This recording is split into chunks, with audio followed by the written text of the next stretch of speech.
On va parler dans quelques instants de la SNCF, notamment avec Edwige Chevrillon. Je voudrais vous parler de la fonction publique. Le 22 mars, la fonction publique sera dans la rue. C'est la deuxième fois. Il y avait déjà eu une première manifestation le 10 octobre. Il s'oppose au recours accru aux contractuels, la rémunération au mérite, un plan de départ volontaire dans la fonction publique. Est-ce que ce gouvernement s'en prend délibérément aux fonctionnaires? Et si c'est le cas, est-ce qu'il a tort ou raison? Alors d'abord, je ne le crois pas, mais je vais vous dire une chose. Faire une grève contre un plan de départ volontaire, on comprend ce que ça veut dire?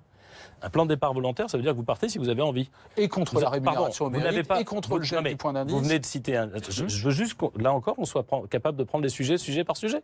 Faire une grève contre le départ volontaire, c'est faire une grève contre ceux qui voudraient... ça n'a pas de sens.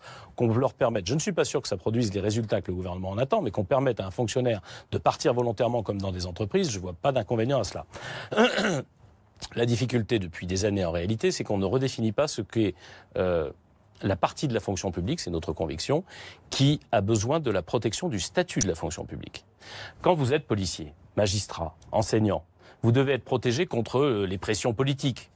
Lorsque vous êtes agent d'accueil dans une collectivité locale, aide-soignant ou autre, vous n'avez pas besoin de cette protection du statut. Regardez, je reprends l'exemple de l'aide-soignant. Selon que vous allez à l'hôpital ou selon que vous allez à la clinique, la personne qui aide à vos soins n'a pas le même statut. Au nom de quoi et pourquoi? Quelle utilité publique? Donc je pense qu'il y a une réflexion plus globale à poser pour dire, voilà, ce qui est la fonction publique que nous devons protéger contre toute forme d'influence, et ce qui est la fonction publique qu'on doit pouvoir assouplir, donc rendre plus dynamique, plus efficace, plus agile.